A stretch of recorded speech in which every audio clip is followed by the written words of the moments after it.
Assalamualaikum warahmatullahi wabarakatuh. Perkenalkan, saya Fitriana. Di sini saya akan mempresentasikan terkait buku yang saya review untuk judulnya Public Finance and Islamic Capital Market. Untuk identitas bukunya sendiri, judulnya seperti tadi, Public Finance and Islamic Capital Market. Tahun terbitnya di 2016, jumlah halamannya ada 194 halaman.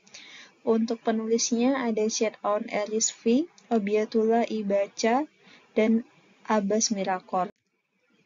Untuk daftar isinya ini ada 9. Kemudian tujuan dari seri ini adalah untuk mengeksplorasi berbagai disiplin ilmu dan subdisiplin perbankan syariah, keuangan, dan ekonomi melalui lensa teoritis, praktis, dan penelitian empiris.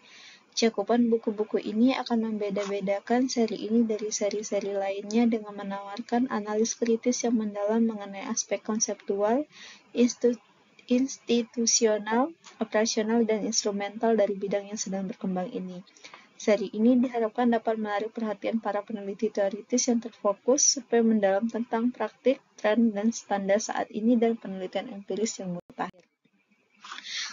Untuk yang saya review ini saya ngambil yang chapter 3 untuk judulnya Capital Market, Konvensional versus Islamic atau pasar modal. Ini pasar modal konvensional versi pasar modal Islam atau syariah.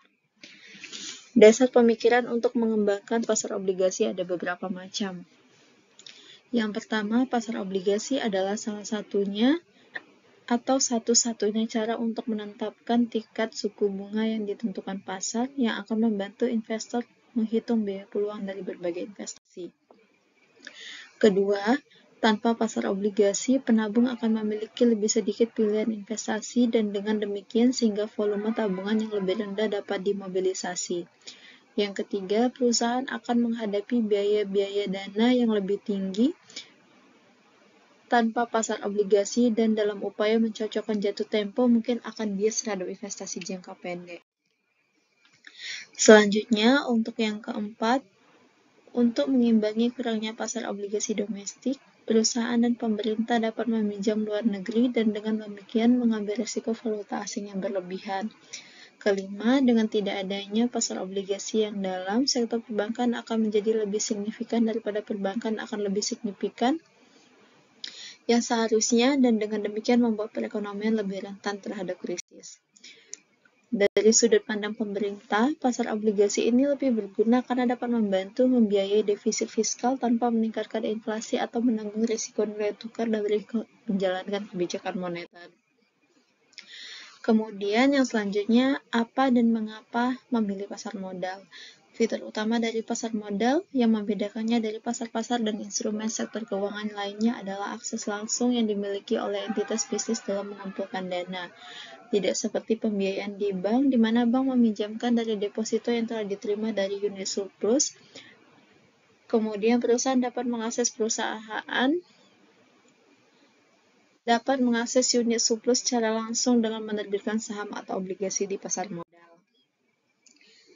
Kemudian, pasar modal umumnya dapat diklasifikasikan dalam pasar ekuitas atau pasar saham dan pasar obligasi dengan pasar derivatif sebagai klasifikasi pinggiran.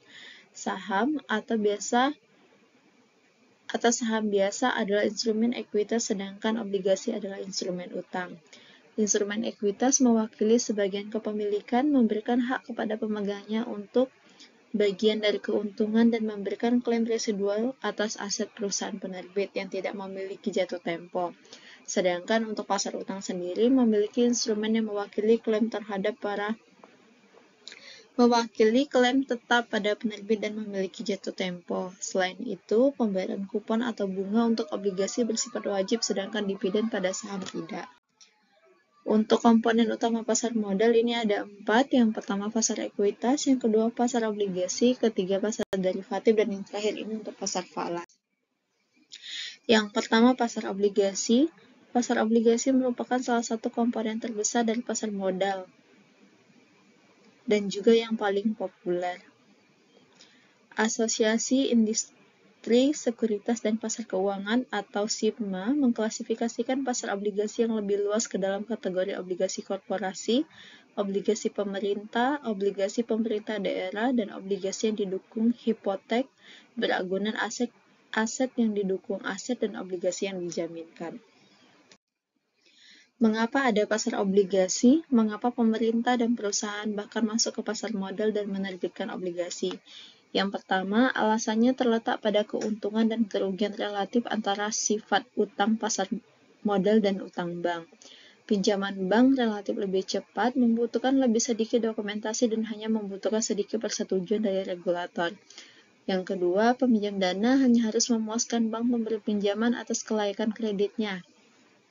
Dengan penjadwalan penarikan dana yang disepakati bersama dan jadwal pembayaran yang fleksibel. Dengan fitur-fitur ini, utang berbasis bank tampaknya lebih mudah disesuaikan dan nyaman bagi peminjam.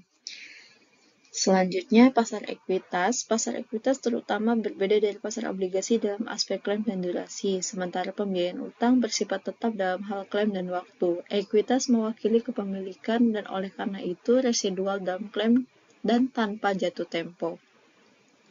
Klaim residual berarti bahwa pemegang ekuitas memiliki klaim atas semua aset yang belum digadaikan atau dijaminkan dengan cara apapun, sedangkan klaim pemegang obligasi terbatas pada aset tertentu.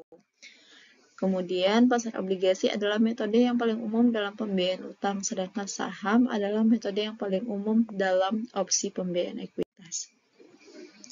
Perbedaan utama antara utang dan ekuitas, ini perbedaannya terdapat di instrumen, kemudian ada cara klaimnya, tenornya, prioritas of claim, pembayaran kembali, kemudian kolateralnya, serta profit participation-nya.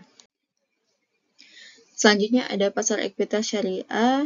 Penentuan kesesuaian syariah dari saham dilakukan melalui proses penyaringan. Ada dua kategori besar dalam proses penyaringan syariah.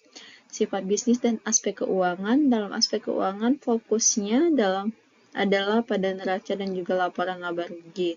Proses penyaringan sebagai langkah awal berfokus pada sifat bisnis. Proses ini mengeliminasi semua saham yang terlibat dalam bisnis yang melanggar hukum Islam. Kemudian pasar derivatif. Derivatif adalah instrumen keuangan yang dirancang untuk memfasilitasi transfer risiko dari suatu pihak ke pihak yang lainnya. Instrumen derivatif yang paling umum adalah berdasarkan obligasi dan pinjaman yang melibatkan risiko suku bunga, kredit dan mata uang, dan komoditas dan ekuitas yang melibatkan risiko harga atau kelompok aset seperti ekuitas, kredit atau indeks komoditas atau hubungan antara harga seperti selisih antara dua harga minyak acuan. Sama halnya dengan pasar obligasi dan ekuitas, transaksi derivatif memiliki pembeli dan penjual yang serupa satu sama lain. Selanjutnya, pasar derivatif dibagi menjadi 3 kategori. Ini kategorinya ada 3. Yang pertama itu ada derivatif yang terdaftar, yang kedua ada derivatif over the counter OTC yang tidak diatur. Kemudian yang ketiga ini derivatif OTC yang dikeliringkan. Derivatif syariah, sebuah kontrak keuangan Islam yang umum dengan fitur-fitur seperti derivatif adalah bai as-salam. Bai al-as-salam pada dasarnya adalah transaksi di mana dua pihak setuju untuk melakukan penjualan atau pembelian aset yang mendasari pada harga yang telah ditentukan pada masa yang akan datang, tetapi dengan harga yang telah ditentukan dan dibayar penuh hari ini. Kemudian untuk instrumen derivatif konvensional dan syariah, ini instrumennya ada 5. Selanjutnya ada pasar forex. Pasar valuta asing sejauh ini merupakan pasar aset terbesar dalam hal segi nilai. Pasar falas sangat efisien, terutama dalam konteks efisiensi informasi, karena pasar terhubung secara elektronik. Perubahan harga yang disebarluaskan secara real-time dan tersedia untuk semua peserta. Dengan munculnya perbankan dan keuangan syariah, telah terjadi inovasi dalam hal penataan sarana yang sesuai dengan syariah untuk mengelola eksposur mata uang. Selanjutnya, tren terkini di pasar modal. Pasar modal telah melalui berbagai fase perkembangan dengan munculnya teknologi dan upaya liberalisasi di seluruh dunia. Globalisasi telah meningkat. Hal ini mengakibatkan pasar modal semakin menjadi di internasional. Baik, Sekian presentasi dari saya. Terima kasih sebelumnya. Wassalamualaikum warahmatullahi wabarakatuh.